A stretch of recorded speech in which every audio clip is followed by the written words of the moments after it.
We're here today to learn a little bit more about Auburn's Professional Improvement Leave program. That starts now, runs roughly an hour, and at 4 o'clock we'll be joined by a colleague from the the Institute of International Education, IIE, based out of New York and DC, that deals specifically with the Fulbright program. So we'll learn more about the Fulbright program starting at 4. But our presentation right now is obviously paneled by my colleagues here to the left, Dr. Jeff Suhling, who's Department Chair of Mechanical Engineering, Amanda Malone, who's our business person in the Provost Office. Your official title, though, is? Special Assistant to the Provost for Budget and Finance. Okay, so she's the money person. And of course, Dr. Groccia, a colleague from the College of Education, who is a past Fulbrighter, has a lot of experience with Fulbright, and I've asked them all to speak a bit this afternoon about the PIL process, taking a sabbatical or time off at Auburn, going abroad, and all of the kinds of details that go with that kind of activity. They'll speak each, 5, maybe 10 minutes at most, and then we'll do a question and answer session, and you'll have the opportunity to ask questions. And that's, I think, really how we're going to learn today how to do this here at Auburn and put it together. I'd love to send all of you overseas. Each of you needs to come to my office, speak with me. We'll get you overseas one way or another, whether it is for a sabbatical to do teaching or research overseas, to take students at some point in your careers. The more we can have you be overseas, the better for Auburn. So thank you for coming this afternoon. And let me ask Amanda to start off. Thank you. Thank you, Dr. Gillespie. What I have prepared for just discussion to start the afternoon with is really what Auburn's Professional Improvement Leave program is, also what the process, the actual paperwork, the approvals, what kind of information do you need to provide when you're requesting professional improvement leave, and then also the different types of leave. We have a paid professional improvement leave program, we do have some unpaid programs, and then we also have a separate section that's unrelated to professional improvement leave, but is for the purposes of programs like Fulbright that are fellowships externally to Auburn University. So just wanted to give you some guidelines, just kind of points of reference around those areas. The faculty handbook actually has an entire section that outlines professional improvement leave. The section is 3.8. It's going to have all the information that I talk about written out. It's actually going to expand on some of the topics that I wanted to talk about today. So I just wanted to pick out a few key pieces of information that might be helpful. Certainly if you have other questions that either Dr. Suhling or Dr. Groccia don't mention, please let us know and we'll try our best to answer those at the end of the session. Certainly if you have questions in anything that I say, just interrupt me and I'll be glad to stop and expand on those. Dr. Gillespie made a very good point that sabbatical and professional improvement leave at Auburn are the same thing. We've just got a very academic title to our sabbatical program. In the faculty handbook, it defines eligibility for tenure-track faculty, 6 years of full-time employment before your application. If you're in a non-tenure-track position, 5 years of full-time employment before your eligibility window opens. And for each year of employment, you can request, for every 4 years of service that you have, you can request a semester of professional improvement leave. We oftentimes see faculty members who may have 10, 15, 20 years of service request 2 semesters to be on leave for 1 academic year, and that's very appropriate as well, depending on your circumstances and what your program is. Purpose of professional improvement leave here at Auburn really encompasses any activity that would be rejuvenating and rewarding for any of your scholarship efforts, your instruction in the classroom, any research activities that you would like to participate in, especially if there are new or emerging trends that you would like to get some more information, some more experience, some more exposure to some of those opportunities and activities. So those are very good reasons, as well as other forms of scholarship that may be publications, some other types of activities that may present themselves. So all of those are very appropriate reasons for requesting a sabbatical or professional improvement leave. Professional improvement leave is not limited only to international travel. Certainly Dr. Gillespie has a wealth of experience in those areas, and certainly I'm sure anywhere that you would like to go, Dr. Gillespie can certainly put you in touch with host institutions or host faculty there and programs that his office has contacts with. But there may be opportunities domestically that would interest you and benefit your programs and your work. So professional improvement leave does not have to be done internationally, it can be done internally as well. We actually have two types of professional improvement leave, one of which is really open year-round, and that the faculty handbook talks about that one a little bit just in terms of eligibility, what the criteria are, and that one there's just a simple one-page form that's on the Provost Office website. Under the form section, it's a request for, I believe it's an application for professional improvement leave. And really filling that out, it's just the basic information. Where do you want to go? What do you want to do? How long are you going to be gone? Will this work count towards your application for tenure if you're not yet tenured? Information like that is really what that one-page form is going to ask for. All of the professional improvement leave programs do need to be submitted through your department head. Dr. Suhling can certainly talk about maybe how to approach your department head with that type of request. But all of the applications come through your department head, through your dean's office, and then up to the provost office. And what we're doing in the provost office is really looking to make sure that you meet eligibility requirements, that there aren't any questions or concerns, maybe the locale that you have requested to travel to, that there aren't any questions around that. Certainly any international travel would still have to be process your MedEx enrollment and things like that while you're away. We want to make sure that you are enrolled in all of those processes so that RAT 50, that request for authority to travel, that process would still be needed to complete. And I work very closely with Dr. Gillespie's office to make sure that anyone traveling abroad on professional improvement leave, that the Office of International Programs can be on the lookout for that paperwork to come through as well. But that one's really the kind of year-round. There's no deadline for applications for that. Certainly as you find host institutions or host faculty that you would like to work with, the timing that works best for you all is what's going to work best for us in this situation. And certainly speak with your department head to make sure that if you have courses that need to be taught while you're away, that those can be alternately offered maybe, where that option is available. But that's pretty much the most streamlined option available.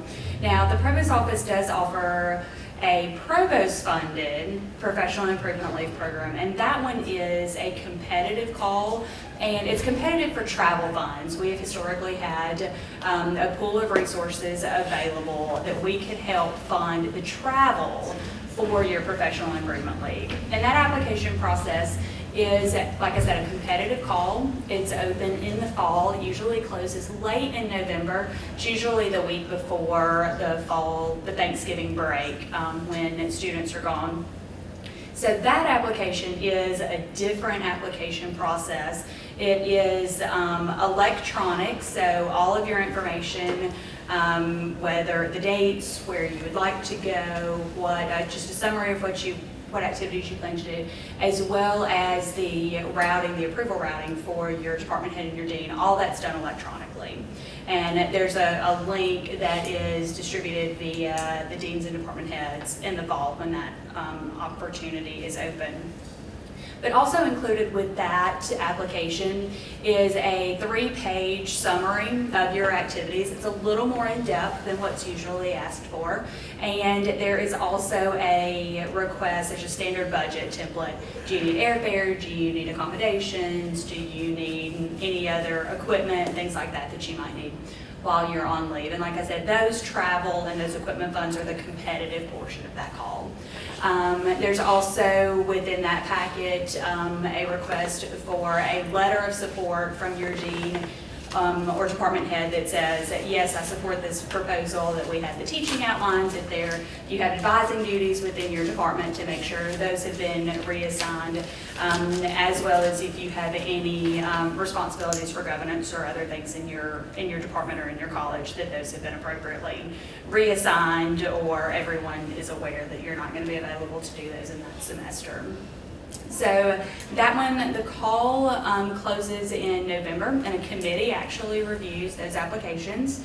And we try to fund as many of those as we can. Certainly the activities, we take that into the evaluation as well. And when we are not able, just the amount of resources that we have available in the provost office, when we're not available to fund all of them that we would like, in many instances, we'll reach back out to the department and ask if the department would be willing to match our contribution so that we can make that opportunity available. So we try to fund as many of those as we can. I don't know that we have ever not funded one based on availability of resources. There may be other reasons that we did not fund a request for professional improvement leave, but we try our very best to make those resources available. One thing on the professional improvement leave program that a lot of people don't know is how your salary is paid. So if you're eligible for a paid professional improvement leave, your salary while you are on leave is actually not funded by your department. It is funded centrally through the business office. The provost office doesn't even fund that. Other resources have been set aside centrally that fund your salary and fixed fringe benefits while you are on professional improvement leave. That means that the salary that your department would have paid you is still sitting in the department. So those are the resources that we ask department heads to use if they need to hire instructors, lecturers, graduate assistants to help cover your teaching load or some of your other duties while you're on leave. We leave those salary savings within the department so that the department can use those however might be appropriate. So not a lot of people know that. That's public knowledge. You can certainly share that with your colleagues or your department heads. Can I interrupt with a question? Yes, please. I think that's rather new though, right? It's been since probably 2011, maybe a little further back. I was going to say 2012 maybe. And does that cover both the provost applied special funds one or all of those? All of them. All of them. If your request for professional improvement leave is routed to the provost office and signed off on, then central administration funds your salary and benefits while you're on leave. Now, if your college or department has its own leave program, if the provost office is not involved, then central administration is not going to fund the salary and fringe. So there's a little bit of distinction there. But yes, any of the provost approved professional improvement leave, salary and fringe are covered from central administration. Yes, sir. So the type 1 that you just talked about. Yes. So is there any funding available with that program or not? So the question was that with the professional improvement leave, it's not the competitive call. Traditionally, there is not a request for budget or travel funds. Typically, anything that the provost office would approve related to travel or accommodations would be through the provost funded. However, your department or dean's office may have resources available. The last thing that I had on my list was the third section, and it's completely unrelated to professional improvement leave. So where I talked about eligibility, length of service, how many semesters you can request for years of employment. Set that aside just for a moment. The last opportunity are external fellowships. Fulbright is an excellent example of that.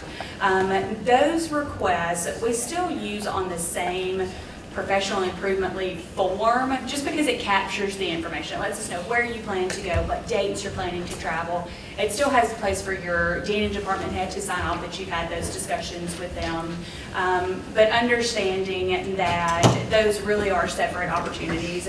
If you are awarded and are able to participate in a fellowship, that does not count towards your professional improvement leave eligibility. So completely separate program, again, documentation, same form, understanding that those things are similar, just for lack of a better program, lack of a better way to do that. We're using the same form. A couple of other things that are different though, with many fellowship programs, a stipend or some sort of salary is typically involved. When that is the case, so for example, if you are a 9-month faculty member, and I'm going to make up numbers, if your annual 9-month salary is $75,000, but your fellowship will offer a $50,000 stipend, Auburn will actually make up the $25,000 difference, so that you still have the same income, the same level of support for you and your family potentially while you're on leave. So that is, again, different from professional improvement leave, but again, not a lot of people know that. In that instance, where Auburn would have to just make up the difference between your current annual salary and any stipend offered, central administration will split that with your home department. So they don't cover it fully, but they do help offset some of those costs. Again, the department, the amount that's paid from central administration and the amount of your Fulbright award, the department would keep those dollars to hire replacement instructors that may be necessary to cover any of your activities, any of your duties. In all of these programs, I'm not going to say all, let me rephrase that.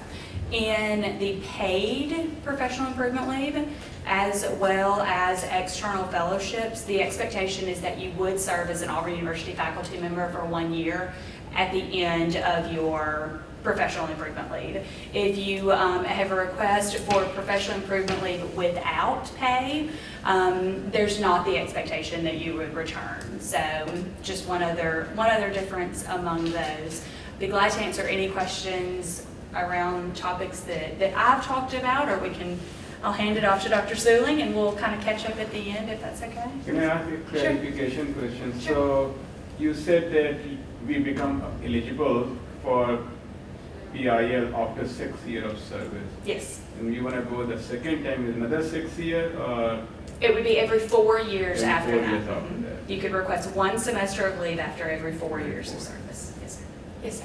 Okay, so basically you mentioned this is so-called type 1 is the one that we just make a request and not competitive and just get approved by the chair, dean, and the post office, right? That's correct. And then the kind of like the teaching load is everything covered by the department. Pretty much that's the department chair's call, right? Yes, that's correct. And then the second type is one the competitive central office funded one, Yes. and both the travel fund as well as the salary for that period.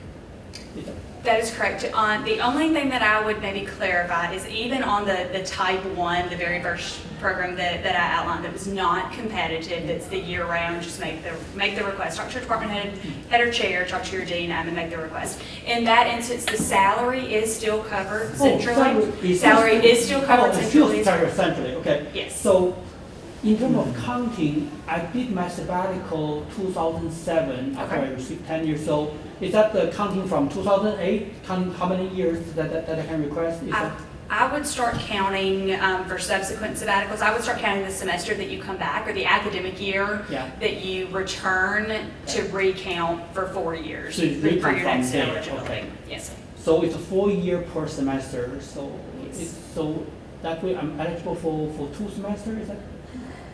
Is that 8 years? For 8 years. After 8, you would be eligible for 2. Yeah. Did you have questions? I thought I heard you say if you get an external fellowship, that doesn't count towards your length of service. So if I'm 5 years in and then get a fellowship for a year, I have to do another year before I take that 6th year towards the length of service to qualify for professional Yes, improvement leave. that is correct. So if you, just to restate. So if what's I'm gone correct for a in the year beginning. doing something else, that year doesn't count towards my eligibility for a PIL. You're right. So when you participate in an external fellowship, that does not restart the clock on your professional improvement leave eligibility. But it also doesn't count, so it it's, also doesn't count as part of that. right. So if you, exactly like you said, if you've been on faculty for 5 years, you have an external fellowship for a year, so that 6th year, you're actually not on campus, you are on leave. It's not professional improvement leave, so when you come back to campus, that would, the year following your fellowship would be your 6th year. Then you would then be eligible for professional improvement leave. That's correct. So all the benefit will remain the same, right? Yes.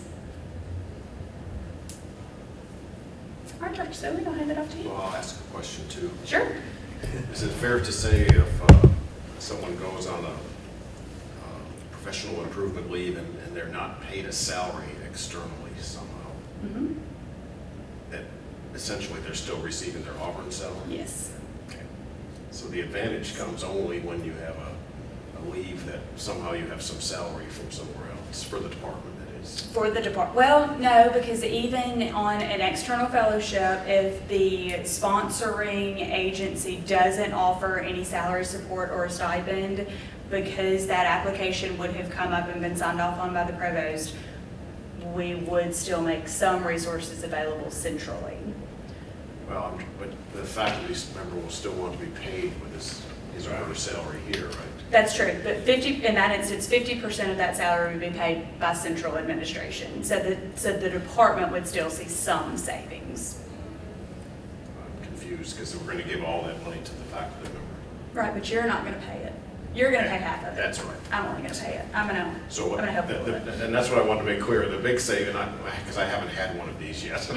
I have one coming in the fall. Okay. So essentially, the department has the money for that faculty member's salary and benefits, but actually the provost's office is going to pay that faculty member Yes. with some separate funds. So that is a big advantage. You can sell this to your department chairs. Oh, yeah. Here. I'm Jeff Suhling, I'm department chair in mechanical, and let me address that as one of the points. So I believe this, it was, I understand 2011 or 2012, this, I would say, more advantageous system for departments and made it much more friendly for departments to encourage their faculty. I counted, I have 32 faculty that I in my department, and I'm one of them, and 8 have been on professional improvement leaves. I guess that makes me an expert. But not all in my tenure as chair.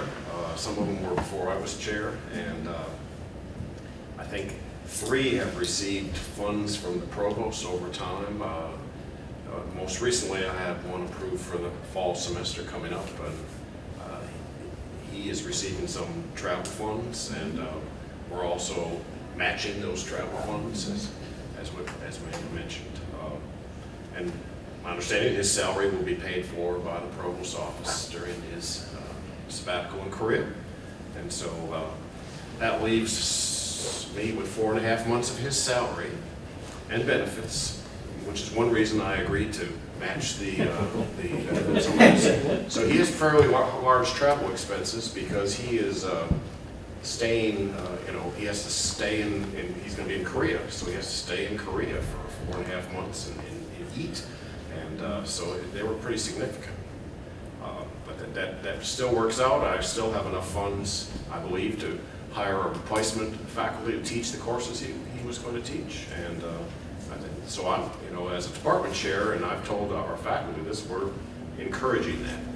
We still find a lot of faculty can't seem to work it out and do these leaves because they have an ongoing research program that's packed with students, and they feel uncomfortable about leaving and trying to manage that program while they're away. So that is still a challenge. We've had 2 Fulbright scholars over the years, and that's been very good too. What else? I had some notes about some things to say, but you had some questions. I have just a follow-up question about the external pay versus the matchup from Auburn. Last time I did, there was no campus-wide policy, so pretty much I negotiated with the head at that time. And, but just to mention, there's actual expense and I have to still pay my mortgage back here. And so in that case, I negotiate with my host to pay my apartment there. So will that one be counted as external funding or? No, it's only, so the question was whether if a sponsor provides living expenses while you are on site at that facility, institution, whatever the case may be, only the salary counts as salary. So the same way that we, for the competitive provost funded professional improvement leave, the same way that could have been if you were not able to negotiate with your host institution for some sort of living arrangements, you could have requested that as travel funds from the provost office. I know when you said when you travel that program wasn't available, That's right. but those are the types of travel expenses that we see for the longer engagements in activities. Your example in Korea for an extended period of time. He built in rent of an apartment for 4.5 months in his request to the provost office, which was covered halfway, and airfare also, Right. and daily room and board meals. And so all of those you can So certainly that factor really into your mounts up if budget. you're in a Yeah. foreign country for 4 years. 4 months. 4 months.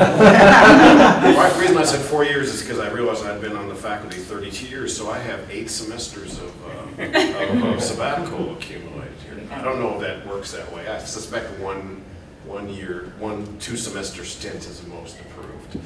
But, So the central pool of funds you're talking about, this will still be available under the new budget model? So the salary support funds will be available under the strategic budget.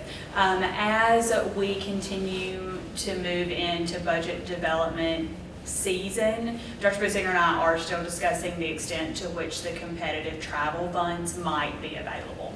So I don't have a definite answer, but that is in the discussion right now. and we could speak to, I guess the reason that occurs because my understanding is that the salary funds are actually saved by the indirect costs or overhead that are on all the contracts and grants university-wide. There's a small fraction of that was in the central administration share that is put aside for those supporting. In this instance, that is correct, except it's not the indirect cost recovery. The Auburn University fixed fringe benefit rate It's in the is fringe. what That's funds great. the salary portion of this program. So you mentioned the departmental match, so that's critical for getting the central also pay for that. It's not, but again, where we have applications, and this is again in the competitive pool only, where we have applications for leave that the committee feels meets the spirit of what the professional improvement leave program is. And there's some information in that in the faculty handbook about, just those types of activities. But where those proposals, we want the faculty member to have those experiences. If funds are not available centrally, then we will reach out to the department to match those. It's not a component in evaluating the request. When I said that where we think the proposal meets the spirit of professional improvement leave, there are other opportunities on campus for funding that may include travel, specifically in the research area. Some of the internal grants programs are, some of those may have components that are open for new research activities and may include travel. So we try to evaluate the professional improvement leave separate from that, but in some instances, a lot of those applications read very similarly. So there are instances where the committee might recommend that professional improvement leave not be granted, but that the faculty member defer their application to some other grants program. So that's part of that committee's discussion and that committee's work as well. But where we feel the application meets professional improvement leave, we try our very best to make sure that all the resources are available to that faculty member. department chair will still wonder where they're going to find who's going to teach your courses and cover whatever service obligations you do in the department. So that's always the first question I ask when someone wants to do this is how are we going to take care of what you do? And certainly with the salary model now, where there's salaries paid by essentially the provost's office during the leave, that allows some funding to arrange for a substitute instructor, teacher, or even to the savings on the salary to help the faculty member with some of the costs of the travel or meeting his or her obligations in the department. So that we don't view it, at least right now, we haven't viewed it as a profit-making opportunity for the department. It's more trying to break even and make sure that that everyone is happy with and the faculty member benefits and the department treads water. So. In terms of costs, what other types of things are typically considered in terms of costs? Is it just the cost of the faculty member? Is it the cost for the experience? Typically, we see requests, again, only on the competitive applications, transportation to and from the site. If the request includes presentation at a conference or some kind of professional organization, the costs associated with that. If it is a longer term appointment, several months, several weeks, quite often we will see some living arrangements in that. Some host institutions will make arrangements for you. That certainly depends on the host institution, host faculty, what options are there. But where there is a need there, we see those as well. We don't see a lot of requests for equipment. Typically, because you're traveling, I don't know how much of your equipment is even portable. So that's typically not what we see. We don't typically see things like telecommunications. You know, if you need a Skype membership or something like that, typically we don't see that. But I'm not going to say that that would be excluded. I think you could certainly factor that in as well. But you can see the extent to which to kind of think about what you would need while you're gone, especially as you all have mentioned, when you've got mortgages here and other obligations here, to still make sure that you have the resources that you need while you're on leave.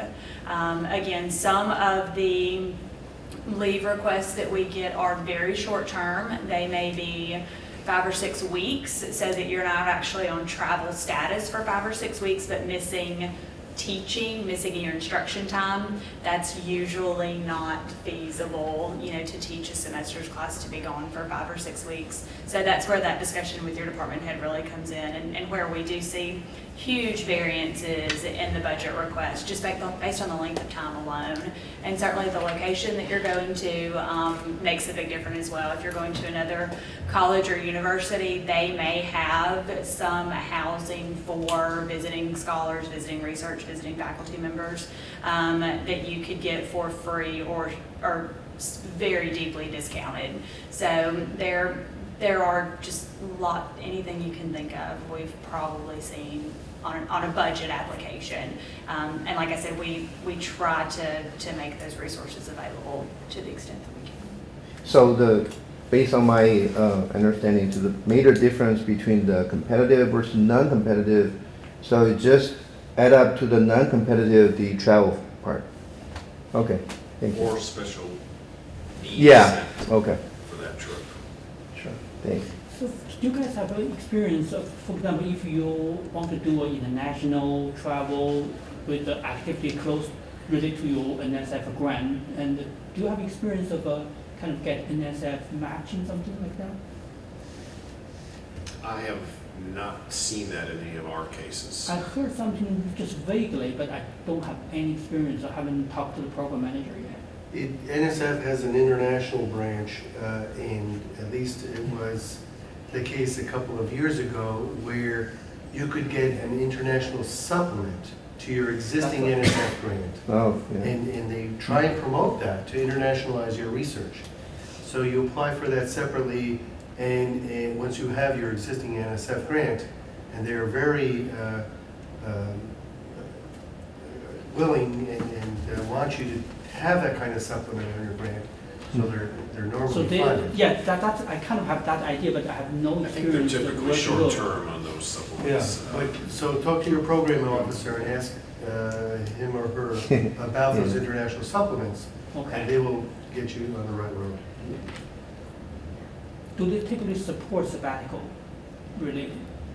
That I do not know. One thing that I only mention is if you do have active sponsored activities, and those are going on while you're requesting professional improvement leave, that's one of the things that Carrie Ransel, my counterpart for human resources in the provost office, when she and I are reviewing the request, that is one of the things that we look for. Do you have active sponsored activities? And if you do, how are those activities going to continue to operate in your absence? In some instances, it's very appropriate for you to continue to work on those activities while you're gone. But we would like some more information on your effort certification and things like that during the term of your leave. So I'm not going to say that you can't have active projects or that you should not plan a sabbatical, but just know that we're probably going to ask some additional questions. I'm doing computational, so. Okay. Computer side. Okay. Jim, do you want to speak a few minutes on your Sure. experience? And I'll give you basically a little case study. So I'm going to talk about 5 or 6 things: contact, invitation, support, application, activities, and results. Okay. Do a lit review first. No. My Fulbright experience was in Tartu, Estonia, at the University of Tartu, one of the oldest universities in that part of the world, former Soviet Republic. I had done some workshops in consulting and teaching there previously, starting in 2007. And in 2010, the rector, the president of the university, asked me if I was interested in a visiting professorship there. So I said, certainly, of course, but let me go home and explore Fulbright. So maybe we can get the US government to support this experience instead of your institution. So I came back, read all the information. I had a letter of invitation from the rector, from the Estonian Agency for Higher Education, supporting this experience. So I then went to the provost. First I went to my department chair. At the time I was director of the Biggio Center for the Enhancement of Teaching, but also a tenured associate professor in the Department of Educational Foundations, Leadership and Technology. And I taught 2 courses a semester while I was also the director of the Biggio Center. So I went to my department head. She was very supportive of this and said, of course, how are you going to cover your courses? Well, Dr. Fran Koshin, who had been the dean, had just stepped down, and so she was looking for some courses to teach. So I asked her to teach one of my courses. My associate director at the Biggio Center, Dr. Raj Chaudhary, was looking for some teaching experience, so I asked him to teach my other course. So I had basically got my 2 courses covered with no expenses to the department. This is an ideal faculty approach. I then went to the provost, who I reported to for the other part of my administrative job, and this was a new experience for her because she didn't really have anyone in her administrative staff ask or be interested in a Fulbright, but she was fully supportive of this, and I asked these questions about salary, and Fulbright comes with a nice stipend. And did I have to subtract that stipend from my salary? No, I would get my full salary because I had all these other, my mortgage and my wife and family to still live here in Auburn. So I applied. I was fortunate enough to receive the Fulbright for fall semester 2011. So I left here in August. I came back, August of 2011, came back January 2012. So I was there almost 6 months. So the support was there. I think probably as a result of my experiences when the provost's office started to investigate formalizing the support and financial aspects of this. I think I stimulated some of that conversation. Thank you, Jim. Yes, you're welcome. Always in trouble. I asked for 1% of whatever funding you had to come back. That's not going to be much. No. So I applied, I received the Fulbright. What did I do when I went there? Well, I taught a course, I supervised a master's student, I participated in research with 2 colleagues and got 2 journal articles published. I did some workshops throughout Estonia and also into Latvia, Riga. I attended a international education research conference in Berlin. All of these expenses were paid for by my stipend. Fulbright does something really interesting and I think fantastic. $1,500, I may be forgetting exactly the amount, but I think $1,500 was given to me to purchase books for the university that I was going to. So I asked them what kind of books would you like, and I ordered $1,500 worth of books and had them sent to my office in Tartu. And when I left the books there, with them. So I think that's a very nice part of the Fulbright program. I've been subsequently asked back, so this relationship, the results of this, I've been back pretty much at least once a year since 2011, and recently have been offered and accepted a 3-year visiting professorship at the University of Tartu. What that means, I don't know at this point, but the rector was very generous with that offer. And kind of maybe the most interesting part of this experience, being by myself, being alone with my family here. They came to visit and I had friends visit, but I had a lot of time on my hands, so I was able to finish up and get successfully published 4 books while I was there. That's nice. I had started them here, but this opportunity provided, I was like Ernest Hemingway, I went to a little wine bar every night with my computer and I would just write. So that's my story and I'm sticking with it. So you're Yeah, good. that's a good idea to We get still a have plan some to time. write a book About before 15 you minutes. come. I think it'd probably be good to talk about why faculty go on sabbaticals. Some come to my mind. Sometimes faculty are looking to change a little bit their field of expertise, and they identify a potential opportunity. That's probably been about half of the ones I've seen in our department. Sometimes they have a colleague that's maybe a competitor or a close collaborator, and they just want to strengthen that relationship. And then I've also had one faculty member who went to write books. I think those are 3 that come to my mind, and I'm curious what the audience is thinking and about your experience, what you're trying to do. I did my last sabbatical actually at 2 institutes. One is the Carnegie in Washington, the other one is the Vanderbilt. Pretty much to try to explore 2 new directions of research. Turned out one worked out, and my current grant is in that area. The other one didn't work out. So just I think that's just the nature of this. Anyone got some other crazy ideas?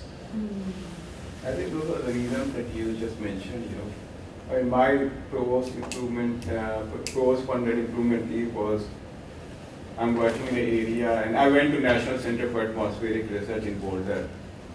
So, I wanted to build a relationship with them because they get lots of NSF funding. I wanted to collaborate with some people there. So I got invited to go there, so I went there. Boulder was a good place, so everything worked out. I have kids. They wanted to go to school, they went to school in Boulder. And did some funding eventually come back from that? Yeah, so while I was there, I wrote a proposal that got funded, from NOAA. So I guess I paid that money back in terms of overhead. It's the benefits now. The benefits. If you paid your But salary, yeah, but, if you paid some of your salary with your contract. relationship is still ongoing and we continue to collaborate, so, yeah. I And haven't, it was just like the right time and everything fell in place. I felt like, this is a great opportunity. yeah, that was going to be my other comment. I think all the faculty that I know who have done it have been very pleased with their experience, but timing is important. Yeah, thank you. You could pick a really bad semester or time in your career to go to, so think about that. But I think as a department chair, and I'll be happy to speak to your chairs if they're confused. Now, I've learned more about how the new system works. I call it new because it's the last 4 or 5 years, but I see a lot of facilitation for more leaves with this new way of doing it. When it's not, in the past, I mean, before this, we used to, as a department, we had to just suck it up. Usually the faculty member would have to try to arrange for all the travel support, and then the department tried to find instructors with no extra funds to pay, to fill the needs that were left open with the faculty member leaving. But the new system has a lot of advantages. It's really encouraging faculty to go on sabbaticals. So, Amanda, question for you. Since the provost funded PIL came on board, what's the ratio of people who are using type 1 versus type 2?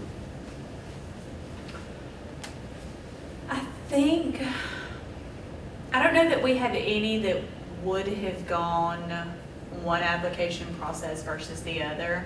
A lot of faculty don't know that this opportunity is there. And so unless they've talked with colleagues or have another colleague in their department who's participated in this, just awareness of the program is not extremely high.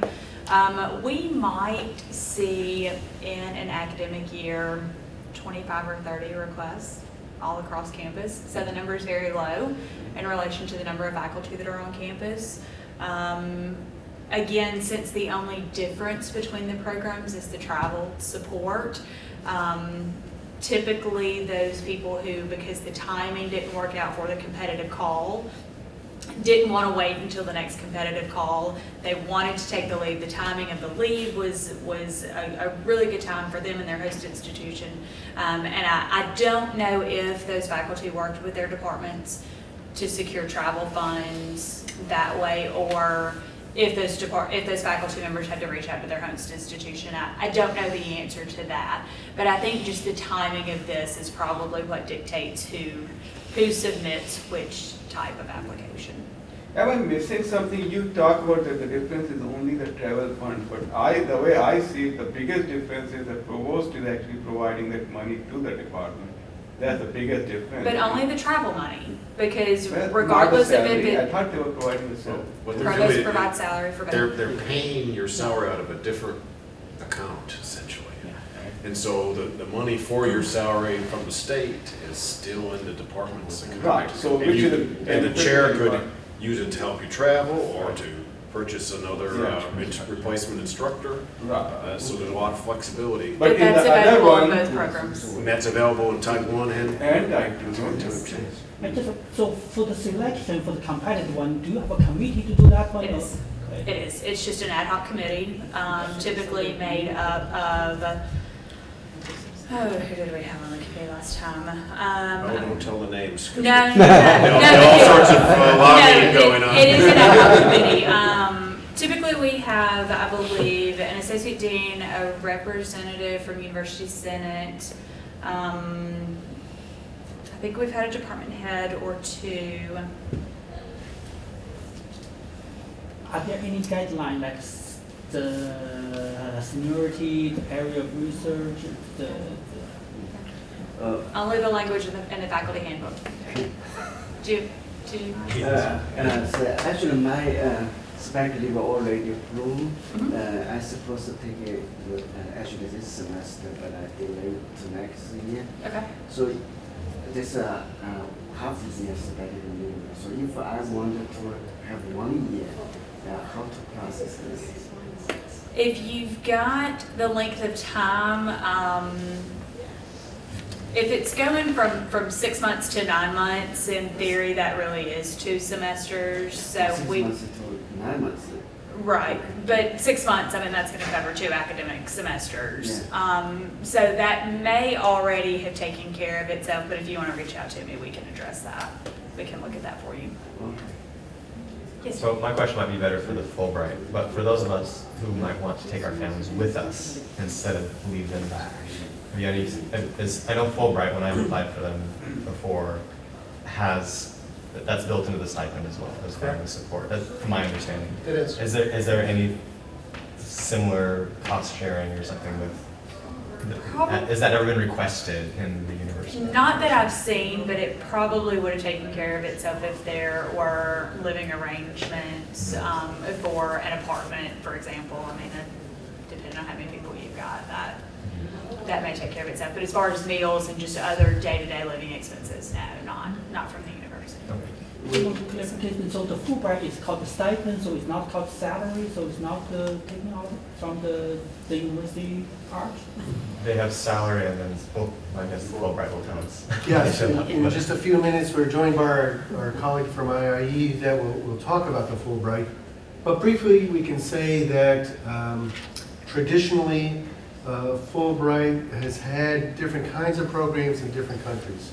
And the stipend or funding that came with that fellowship varied by country. Sometimes it would cover travel and family travel, sometimes it did not, sometimes it covered housing. It varied widely. Today, I assume that's still the case. In addition, there are brand new types of Fulbright programs. They're not the traditional semester abroad. They can be for I think 1 to 3 months, I think, and you can take those several years in a row rather than trying to get it all at one time. So it's being responding, I guess, to need and being very flexible. I think that's quite exciting, and that's why we invited our guest today to learn more about that. It is time, I'd say, to shift over. But let me ask the panel, are there any concluding thoughts or comments you'd like to make? And then we can switch to, specifically Fulbright and learn about how the Fulbright can interface with Auburn's PIL program to learn, how to maximize support while you're trying to do research and teaching abroad. Any comments? Or My concluding comment was, it was a career-changing experience. It was a wonderful experience, and the relationships that I formed, I've been able to maintain and continue, both personal and professional, in the 5 years since I've been back. Certainly from my perspective, anything in the faculty handbook or the provost office website, I'm actually going to stick around for the Fulbright session. So in this transition, if you've got a question or two, I've also got some cards that I'll be glad to hand out if you wanted to reach out to me with specific questions. I'd be glad to answer those as well.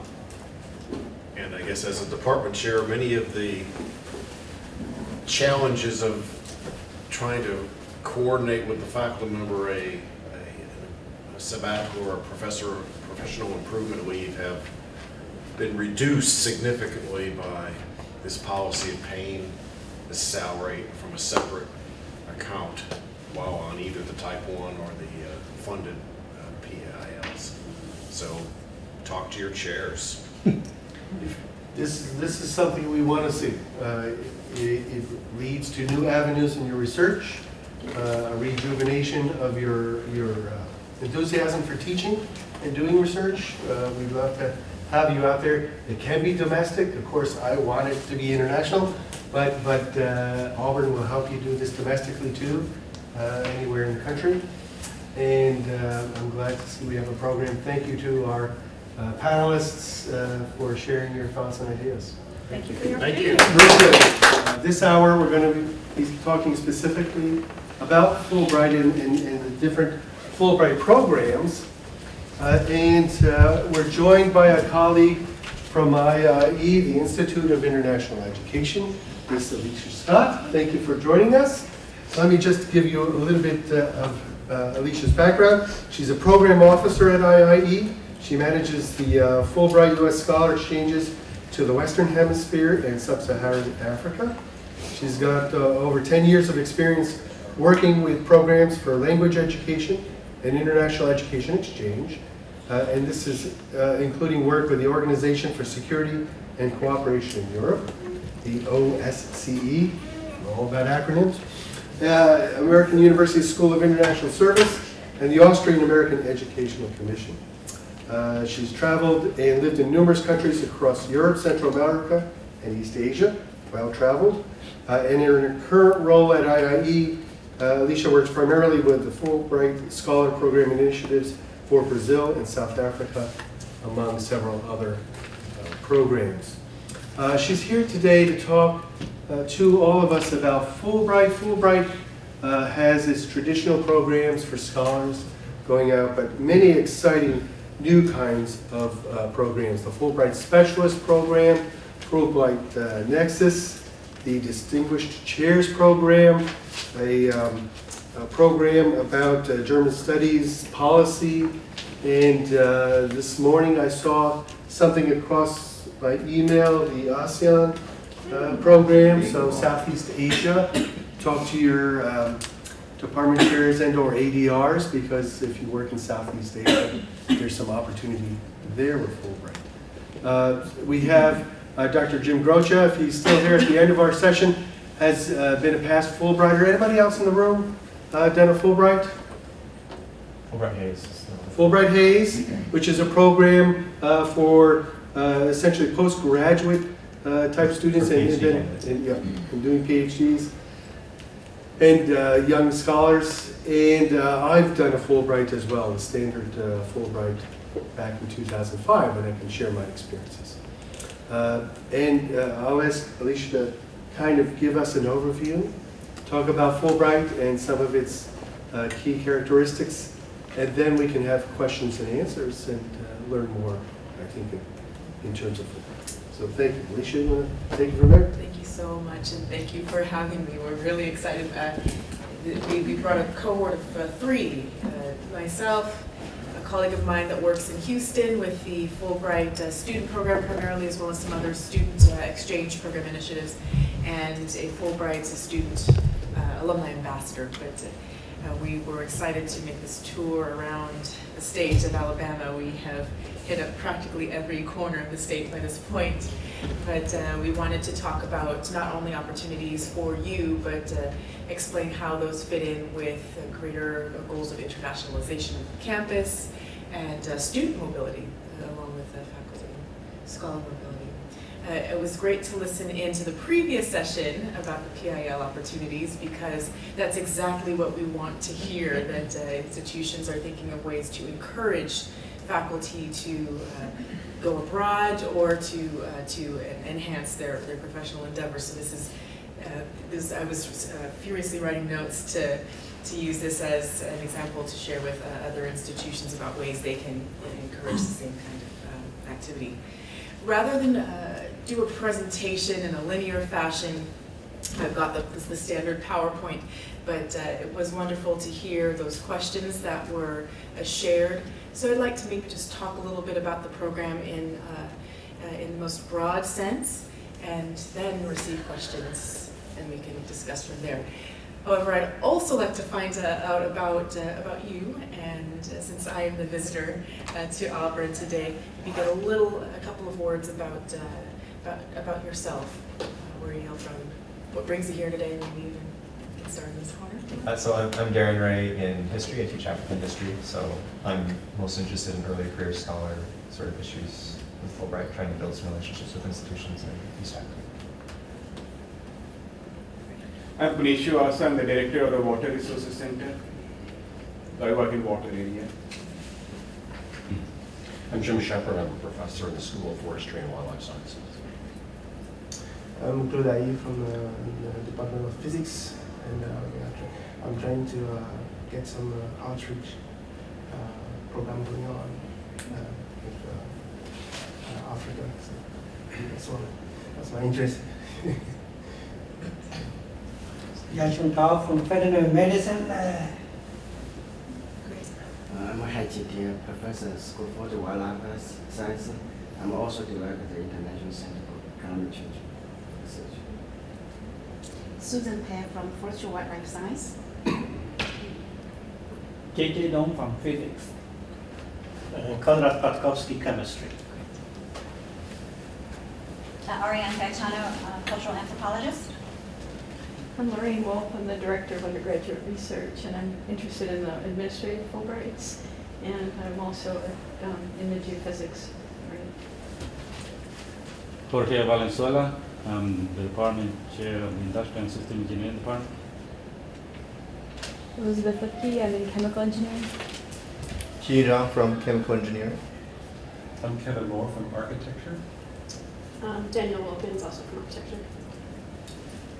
Jim Groccia from Higher Education, College of Education. Mark Barnett, Environmental Engineering. I spent a semester in the Netherlands in 2005 with my family on professional improvement leave, and it was one of the best personal and professional experiences I've ever had. Excellent. Wonderful.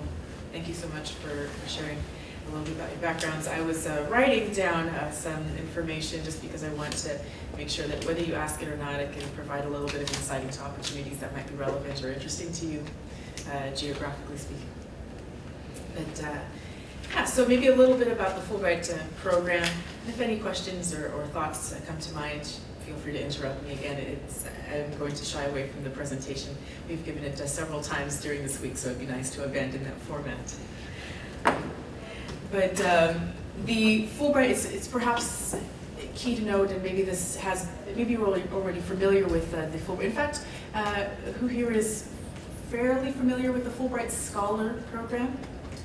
Know a little bit about okay. So the Fulbright Scholar Program is just one piece of the Fulbright pie, or family, so to speak. The Fulbright program itself is the flagship international exchange program of the United States government. It was established in 1946 by its namesake, James William Fulbright, a senator out of Arkansas. And it's a bit about its provenance. It was his brainchild, influenced by the fact that he himself had a Fulbright. He did not have a Fulbright. Rather, he had a Rhodes Scholarship experience that had so affected him in his formative years that later on, when he was voted into the U.S. Senate, he used or drafted a bill that used the proceeds from the sale of equipment after World War II to fund what began and developed into the Fulbright program. Now, the Fulbright program now has sent well over 300,000 citizens and participants to and from the United States, and all in the pursuit of mutual understanding and person-to-person diplomacy. So it lives on strong, and as a matter of fact, August 1, I think, is the 70th anniversary of the program. Now, the organization from which I come, the Institute of International Education, is one of many cooperating agencies that administer the Fulbright program on behalf of the sponsor, the U.S. Department of State. It's worth mentioning that the Fulbright program, it spans even across the Department of State to the Department of Education, which administers the Fulbright Hays opportunities, and some others, one that I can think of in the Department of Defense. But the point is that the Fulbright program is meant to cover the range of exchanges beyond just for students, professionals, scholars, K-12 teachers, union. So I wanted to talk perhaps mostly about U.S. scholar program opportunities, since we are here in the U.S. and presumably it's for opportunities to travel abroad. But I would at some point want to spend a few moments talking about opportunities to bring scholars to the United States, namely to Auburn. Since this Fulbright, the concept of the Fulbright program is about mutual understanding, it doesn't just involve going to another location, engaging with the communities there, but also bringing that engagement here. And that applies across the spread of faculty, professionals, and students. So the Fulbright program does work in both directions. But there are ways to bring about, as a matter of fact, you heard from your colleague about his experiences with the Fulbright program and how after his grant, may I ask to, was it Estonia? Yes. Okay, great. After your experience to Estonia, how that began a momentum of exchange, either formal, informal, but you continued the collaboration and engagement with your colleagues who've since been able to come to the States or you going back there. That's exactly the kind of momentum we want to see happen. So again, I'll be talking a little bit about the Fulbright's U.S. Scholar Program first and the two components of that, and then touch upon the specialist program, administrators' opportunities, and if there's interest, I can describe some of the cohort-based research programs such as the Nexus or Arctic initiatives. But those are ongoing right now, so they're not currently accepting applications at the moment. But it's worth mentioning that the Fulbright program is based upon a series of bilateral, binational agreements between the United States government and those of other nations. And as such, it causes a dynamism to the program such that there's almost as many different iterations of the Fulbright program as there are countries that participate in it. By that I mean that there is actually a note made about how benefits do vary from country to country. That's absolutely true, and it's in part based on the fact that certain countries have provided funding for the Fulbright Scholar Program, and as such, their funding structure, their grant benefits will look a little bit different than the next country. There is another bit of background to hopefully illuminate the structure of the program. The program is represented in country by two types of representation. Fulbright commissions, which are self-sustaining entities whose sole mandate it is to administer the Fulbright program. In those cases, there is usually partner government funding. That's where you're going to find that benefits and sometimes the opportunities really vary widely. Germany will have its own ideas of how it wants to structure the program, the kinds of benefits they will offer. They might pay in the local currency versus the absence of a Fulbright Commission, which leaves the administration of the Fulbright program to be taken care of by the Public Affairs section of the U.S. Embassy in country. Obviously, that's not the only thing they do, so some of the administrative burden is handled by the cooperating agencies. And I work with the Fulbright Scholar Program, but it is the Council of International Exchange of Scholars, a division of the Institute of International Education that administers the program. So, before we're talking a little bit about the structure of the program, I don't want to speak too long about, I don't want to rattle on too long, but just to hopefully give enough sense of the program so that you can ask some questions about it. The last session, and I suspect in general there is a recognition of how valuable the Fulbright program and programs like it can be toward increasing scholarly productivity, engaging and sustaining relationships with other collaborators abroad and other institutions. We have done a number of studies in recent years. In fact, a study last year, in 2015, that tried to quantify some of this information. And the overwhelming, I won't go through the numbers, but I won't bog you down with those, but the overwhelming sense is that there are some real benefits, both personally, professionally, one's home institution, one's host institutions abroad, that the Fulbright or that international exchange can bring. Now, there are two types of programs within the U.S. Scholar Program. What we term the core program, and that's the traditional part of the program. That's what was initially conceived of back in 1946. That consists of the longer, relatively speaking, the longer term opportunities, 2 to 12 months. I'd say maybe even 3 to 12 months. I rarely see 2-month opportunities in the core. And I'll speak a little bit about opportunities, initiatives that have allowed the splitting of longer-term grants. But the core program is the longer-term opportunities, and it's very individual-driven. It's an annual competition, so every year the same deadline will occur, August 1st, or the nearest weekday. And the timeline for that program is pretty standard. The opportunities, they are not standard from year to year, but the resources in order to discover the opportunities are. We use what we call the catalog of awards to reflect the awards that are available in a given year. And the catalog of awards is the manifestation of the dialogue that happens between the U.S.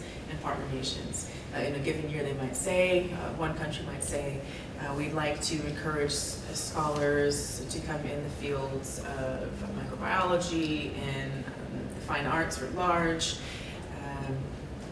midwifery education. There's an award in Zimbabwe for that, and that will be what goes into the catalog of awards. Certain grant links might be advertised. Certain institutions might be specified. Maybe no institutions are specified, but those opportunities are reflected in the catalog of awards for the core program. The other type of program is what we call the specialist program. And as opposed to the core program, that's annual. It's on an annual cycle. As opposed to being individual-driven, an individual applies to propose a specific project at an institution abroad. The specialist program is more host institution-driven. An individual would apply, there's a rolling deadline for this one. It's for 2 to 6 week opportunities. It's more consultative in nature as opposed to the core program, which involves lecturing or research, which of course can mean so many different things. It's almost not worth trying to specifically define what lecturing and research can be. But the specialist program involves more consultation, so maybe some short-term teaching. 2 to 6 weeks is not a lot of time to do any research, and as such, research is not involved in the specialist program, but it can be very good for carrying out or accomplishing ad hoc projects that arise in other countries abroad. So an individual would apply just as themselves. You would just bring your expertise to the application process to go onto a roster for 5 years, during which time institutions around the world can make requests, either open requests or named requests for scholars to carry out whatever short-term projects. An institution, maybe the University of Cape Town is trying to establish a new department in some field, and they wish to have a scholar come and advise on co-curriculum development. That would be an example of a specialist project. It can sometimes be very rapid response, which is why the roster is the mechanism to get these projects started. If you're on the roster, institutions abroad can pull from that. Otherwise, it can slow a process. So those are the two main types of opportunities. To speak a bit more about the core program, there are two main types of activity: lecturing and research. I've got a little graph here. You don't have to note the specific percentages, but what it reflects is that most of the opportunities these days in the core program involve a teaching and research combination.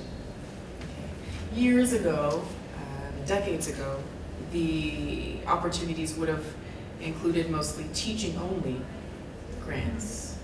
I imagine that has to do with the fact that teaching activity, by its very nature, involves engagement in the community with multiple individuals. But there has been a recognition over the years that research can accomplish just that collaboration, mutual understanding, the goals of the mission of the Fulbright program. And as such, teaching research has reflected a great number of opportunities. Now, a couple of things to mention about the core program. So you know now that the catalog of awards is where you'll find the opportunities available, what institutions or disciplines are being called for. And if you have any questions about that, I can answer them. But I'll set that down for a moment to talk about certain parts of the core program that have been developed over the last few years. One of them is what we term the flex opportunities, flex option. And that is something that is certainly, absolutely a response to feedback received both from grantees and from those who might not have applied for one reason or another, that sometimes it is not possible to leave one's campus for a semester or a year at a time. Sometimes a study or a research project requires a longitudinal study over an extended period of time. So the flex option breaks up a longer term grant into shorter bursts over for a couple of years. Whereas someone might undertake a project for a solid 6 months, the flex option would allow you to cut that up into 1 month, bless you, 2 months, and 3 months. It's been used in a number of ways. Again, it can be part of one's project design necessary for the research. It can be something that allows a scholar to undertake their grant during the summers at their home institution. That's pretty common. But hopefully it introduces a degree of flexibility and stability. I skipped over a couple of things about eligibility. We have eligibility guidelines on our website, but the few that are worth mentioning is, of course, the U.S. Scholar Program requires U.S. citizenship. The PhD, or the receipt of the terminal degree, is usually what sets apart the Fulbright student program from the Scholar Program. But both the Scholar Program and student program have names that are almost misnomers in the sense the student program, one does not need to be a student in order to participate. It's available for those right up until the receipt of the PhD. So even if that's 20 or 30 years into one's career, the student program is still an option. But upon receipt of the PhD, that would throw you solidly into the Scholar Program territory. But the Scholar Program itself is not merely for faculty, it's also for administrators, it's also for professionals outside of academia. So, while one of the eligibility requirements lists a PhD, the receipt of the PhD or terminal degree, that's not necessarily true. There are opportunities for those who do not have the terminal degree in their field. And the catalog of awards will say where that applies. One thing that's worth mentioning is that preference is given to those who have not yet received Fulbright Scholar grants. I think that only applies in a couple of cases, but even then, it does not prevent one from applying for another opportunity. It just means that the onus is placed on the individual to make a case for why they should receive another one. But yeah. So to mention a couple of new innovations to the program, there are, generally speaking, when one applies for a core grant, it's to a single country. You apply to go to Estonia. You apply to go to Australia for some research. You apply to go to Brazil for some teaching or combination activity. There are some regional opportunities that allow for research or teaching in up to 3 countries within a region. So for instance, the Sub-Saharan Africa Regional Research Program allows for activity in up to 3 countries in the region. So you can go to Tanzania, Uganda, and Senegal. Each region that we've defined, we break ourselves up according to region, and as I mentioned, I work with Sub-Saharan African programs as well as Western Hemisphere programs. There's at least one award that produces multiple grants, multiple grantees, that offers multi-country opportunities. There is a new award that was introduced in last year's competition that allows or even requires activity in multiple regions. So one would engage in a project that spans Brazil, France, and Australia. That's another thing that was developed in response to feedback from grantees and from scholars in general. A new program that was added is Sudan this year. Last year, programs to Madagascar, Niger, and Republic of the Congo were added. And I think I might hear someone telepathically asking me the question, what about Cuba? Who is that? Somebody I can hear it. In my head. Yeah. But there's no current program to Cuba, but watch this space. Who knows what will happen, especially with changes in the dynamics. Will happen then. We never know. I like to point out that there's currently no Fulbright Scholar core program to Switzerland, and there doesn't seem to be any diplomatic issue there. It's a matter of what happens to work out between the 2 countries. So I would maybe like to stop there. I could talk about the administrative seminars very briefly.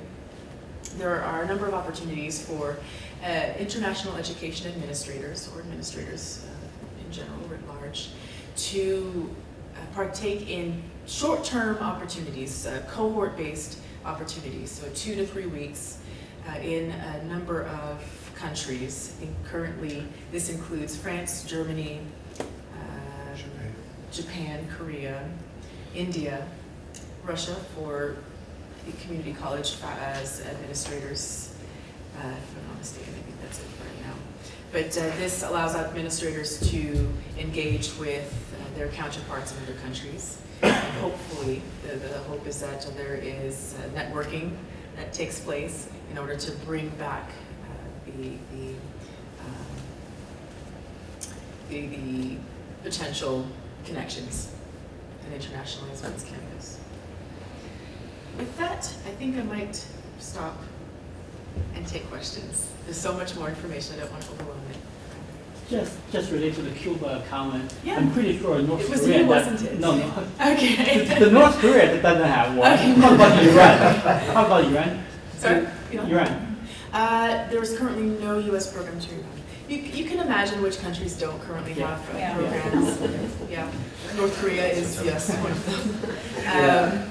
But yes. You talk about one program, it's very interesting. You can divide the time at a different year, right? You can, some project maybe you need to go back to every summer, but cover 3 years. That's what you talk about? Yeah, I think that, last year it was 2 to 3 years, over the course of 2 to 3 years. I think this year, for the 2017-18 competition, they request over the course of 2 consecutive years. So yes, one can go for 1 month, come back home for a year, go back for another 2 months, come back for several months, and then return to Grant for another month, 2 months. Yes. Maybe just tell the timeline. So the core opens in February. Yes. That's my question. It opens in February 1st. It opens on February 1st. And the application deadline is August 1st, every year. for the following academic Year. And it's based, the review process is based on the U.S. academic calendar, so to speak. So August 1st is when as a matter of fact, I think it's more the beginning of the Fulbright program. So August 1st, then what time will be approved? Sorry? So you deadline is August 1st. Yeah. Or the when you can make a decision.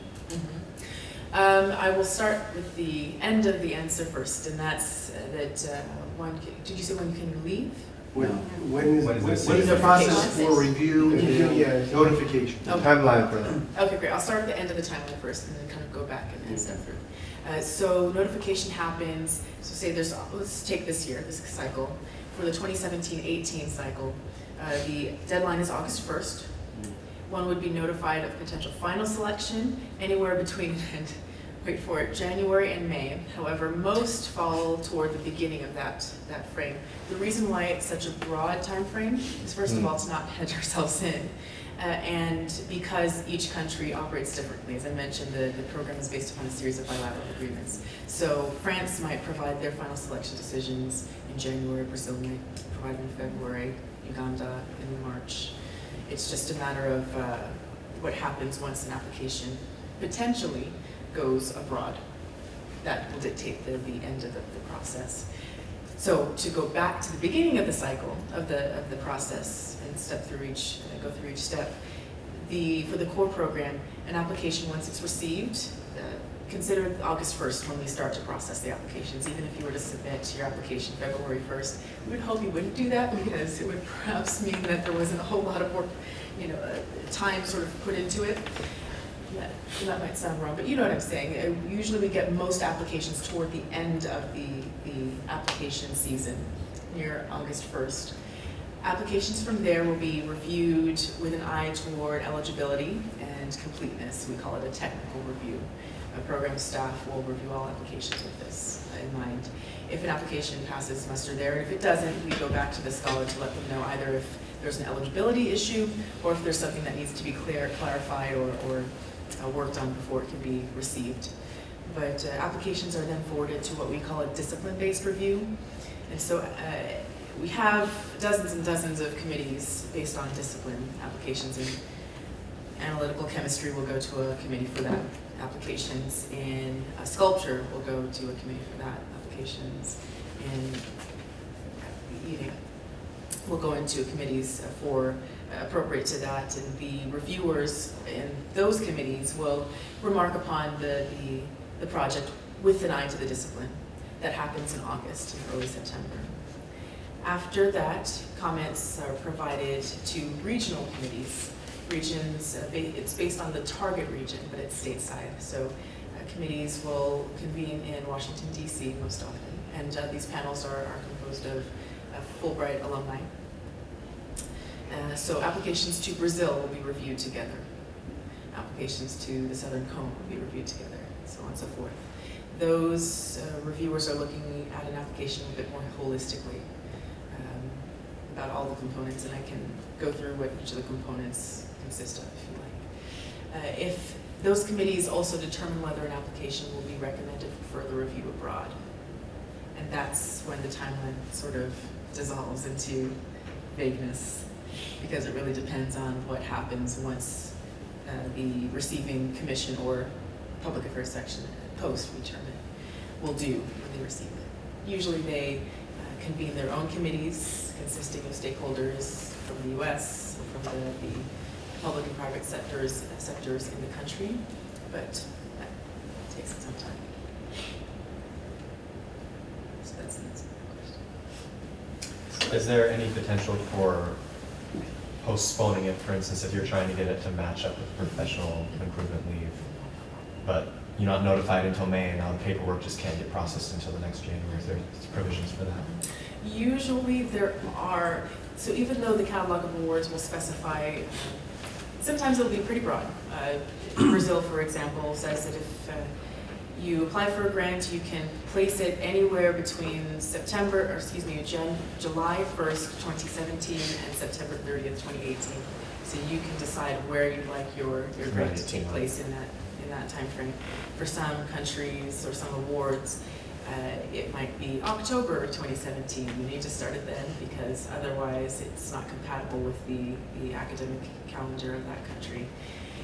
That being said, yes, there is a degree of flexibility there. So sometimes this usually it requires discussion and collaboration with the host institution to find out what would work. You wouldn't very well go to Brazil in July if you're going to be teaching, because there will be no one there. But if you did need to move the grant within the academic calendar, there's wiggle room. If you would need to move it into another year, that's where you sometimes come into issues, because generally speaking, you can't defer into another year. You apply for the year in which you put it. Let me just mention to my colleagues, for those of you who don't know me, because I know most of you, but I am Andy Gillespie, Assistant Provost for International Programs here, the head of OIP, and I am your campus faculty representative. So as you start to think about this process and want to understand more what to pull together and how it operates, feel free, please, to come and visit with me, and I can assist you in the process. I was in Sweden on a Fulbright in 2005 and served on the Scandinavia panel for the following 3 years afterwards, so I can help. It's very valuable, because now you have a resource who has seen the process from another dimension and can provide some insight into what reviewers discuss and are evaluating based on. I was going to ask, is the host university, is it the host university who decide when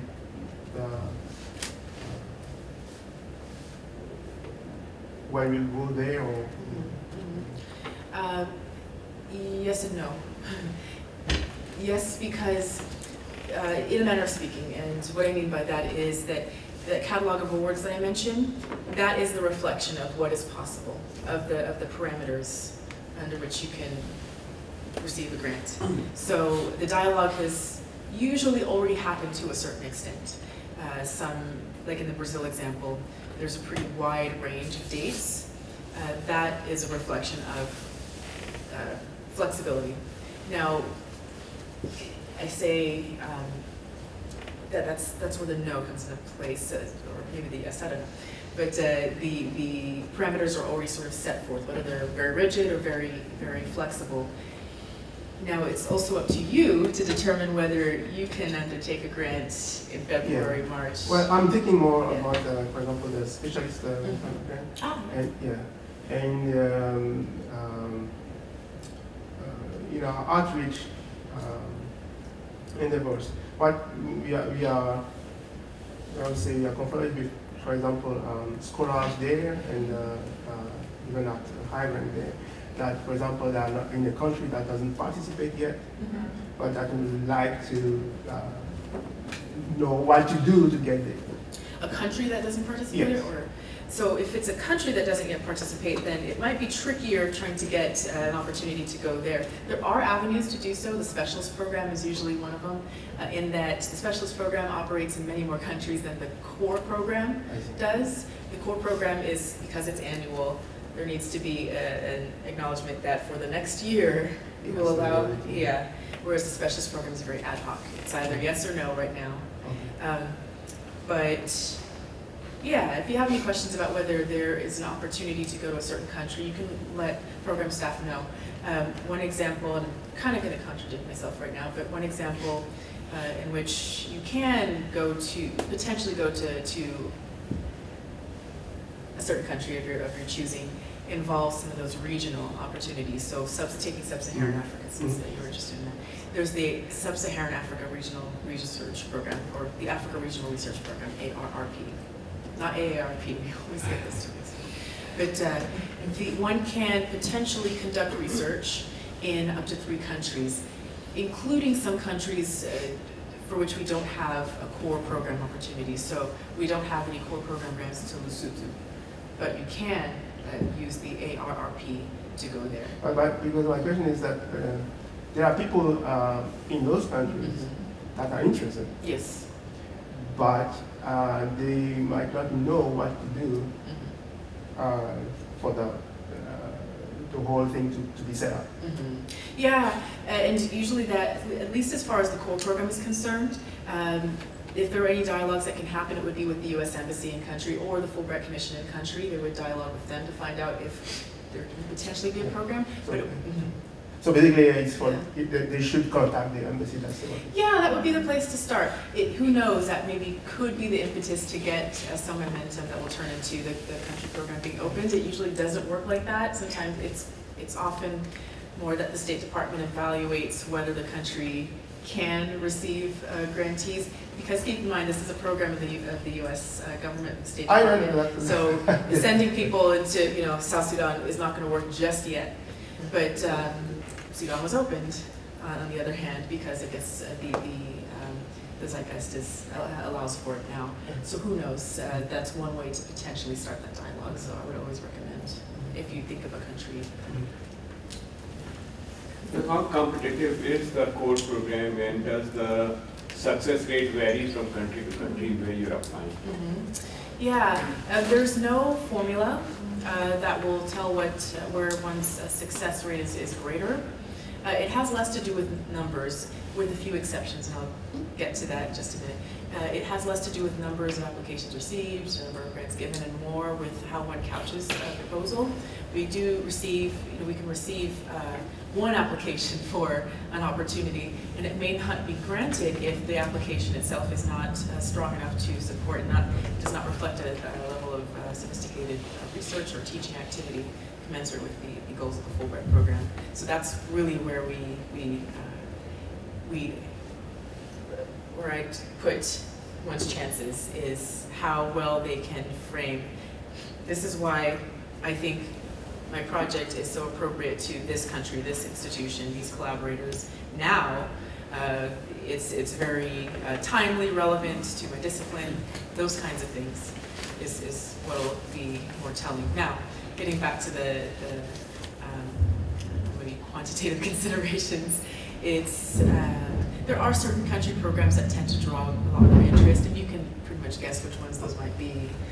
South Africa's, the programs in the UK, Australia, New Zealand. You can guess the unifying factors there. They're English-speaking countries. The perception is that they might have, again, it's perception, that they might have lower barriers to entry in terms of insinuating into the culture. Whether that's true or not is for another discussion, but they tend to receive a lot more applications relative to the opportunities available.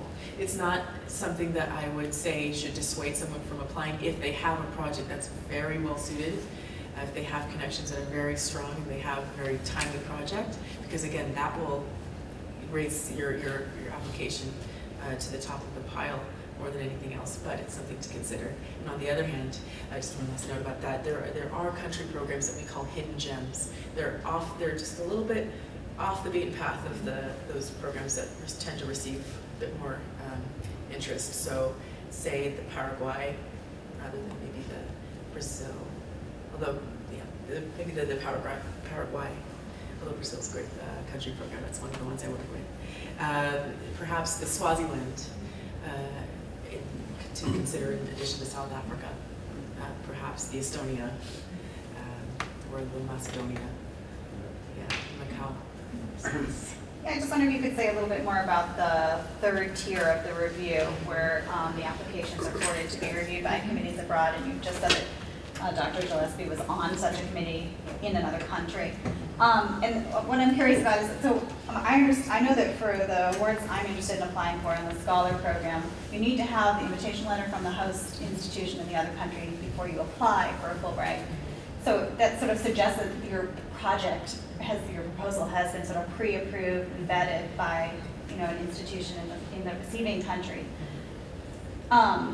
So why then is there a need for then this third level of review by a committee in that country, and who is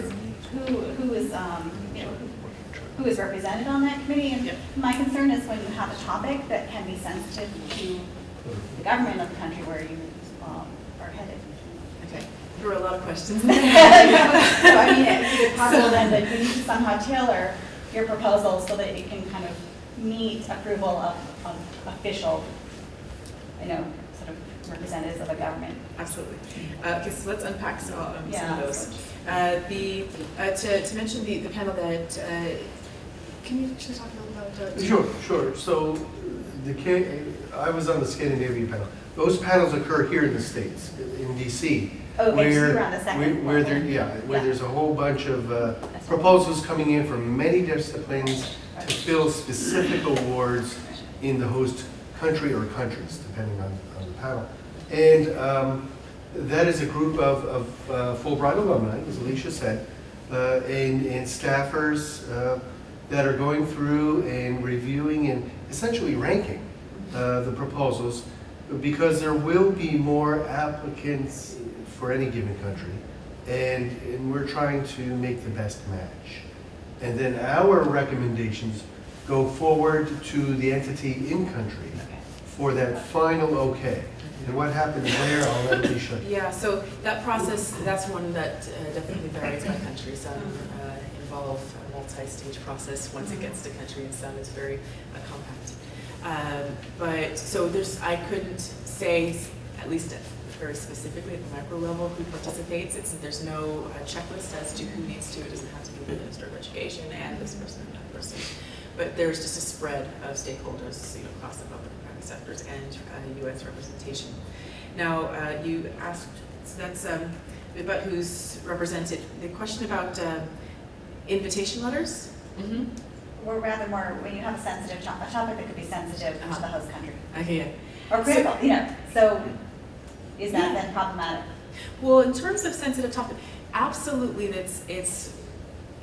one should be thinking about the sensitivity of one's topic, research question, a teaching material, if only because you don't want to take the tack of, I'm coming into this community and regardless of what the response is going to be, I'm going to get my research done in hell or high water. It is about sensitivities and making sure that it goes along with feasibility, as a matter of fact. How possible it is to carry out your project with the resources at hand. And if you think that there's going to be an incendiary element to your project, then yes, it would be worth speaking with whoever necessary to find out if it's possible, and if it is possible, how to go about that with a sensitivity, with deference to sensitivities. But as far as the invitation letter goes, and yes, if there is a concern in that regard, an invitation letter would be a place to address it. Mm-hmm. Now, the invitation letter is, I'd say the word invitation letter kind of insinuates that there's a binding agreement, that there's a finality to one's decision. It's more of a letter of interest than anything else. It's just an invitation. It's just a letter from an institution abroad that says, yeah, we think it'd be a great idea if you were to partner with us. That same institution could have written 20 different invitation letters to multiple scholars, and only one of them is selected. I can maybe give some guidelines about the invitation letter and what kinds of things make for a strong invitation letter, one that's really compelling and goes very far toward elevating an application. Sure. Maybe in the context of components of an application. Yeah. We'll go into that right now. So an application for the core program consists of, you can see the information, the website's not here, but you can see the information on our website. CIES.org. We have application guidelines that kind of go through each of the components. We provide some tips, recommendations, about what kinds of things reviewers discuss and are looking for, best practices. We have sample project statements and the like. But an application consists of application form, mostly biographical information, pretty straightforward. A 3 to 5 page project statement. I presume it means 3 to 5 pages, single spaced. And I'll get back to that one because that is arguably the meat and potatoes of a proposal. It contextualizes all the other components. Project statement, tailored curriculum is a CV. Depending on the type of activity, there would be a requirement for either a tailored bibliography or sample syllabi. So if research activity is involved, you need to submit up to 3 page bibliography of work that reflects the nature of your research, not a bibliography of your own publications. That has come up before. If teaching activity is involved, we ask for 2 to 3 samples of your teaching.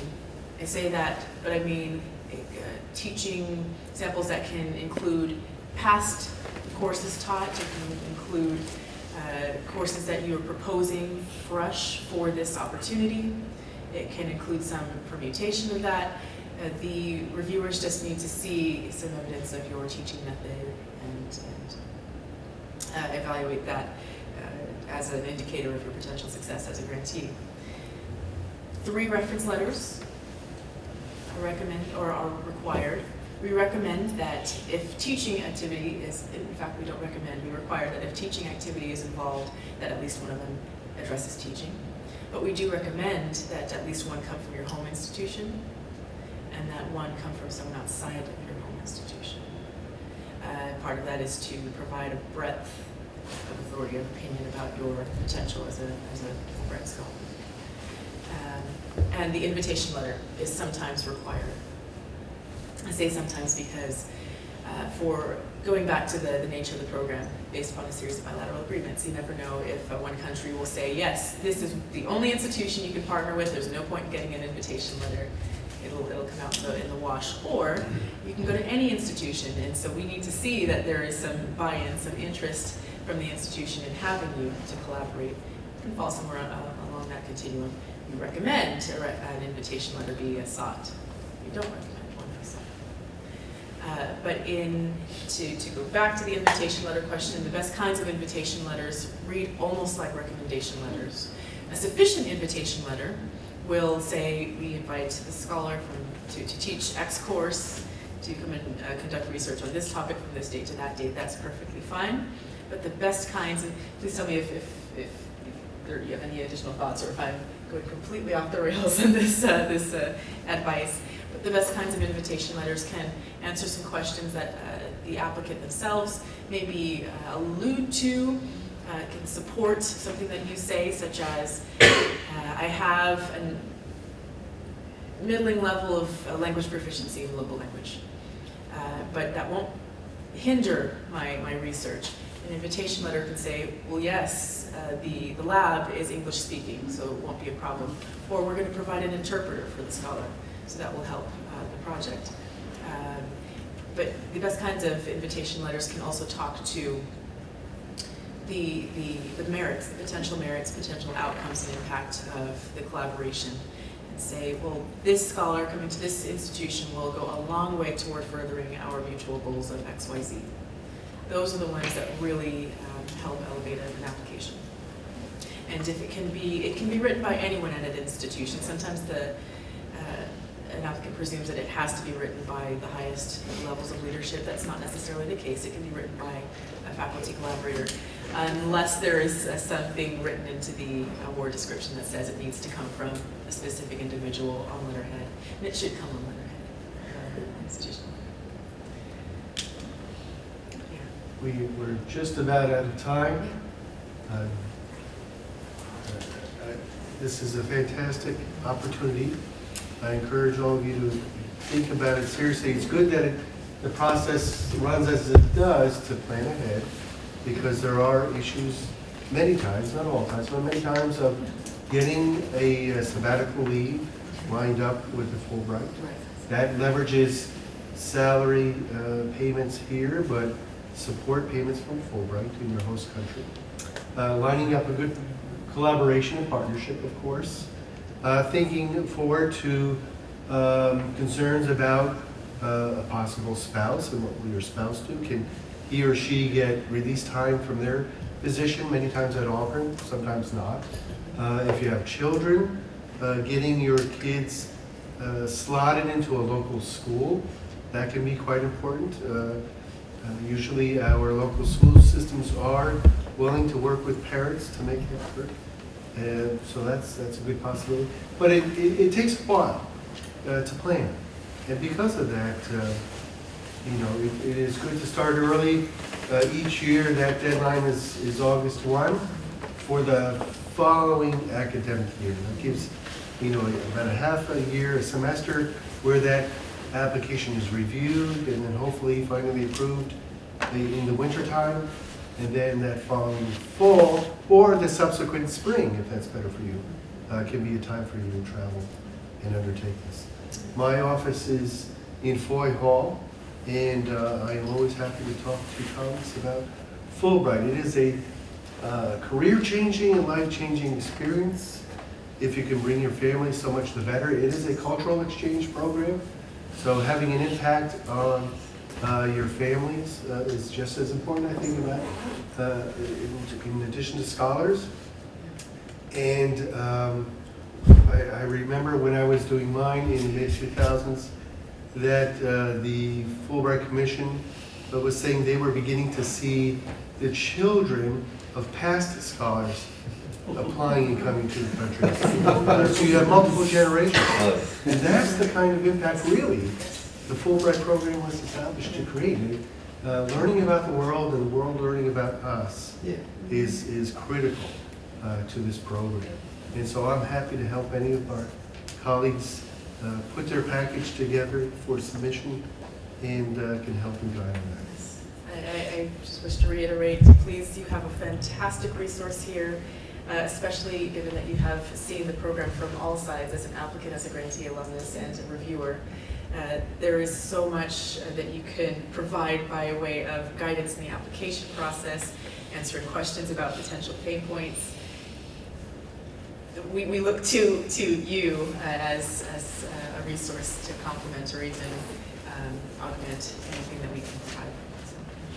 Hardworking staff in DC and in New York, of course, that puts us all together across the globe. I can't imagine. It's a huge undertaking, but one of the excellent things our government does with tax dollars. So very bad thing. Thank you.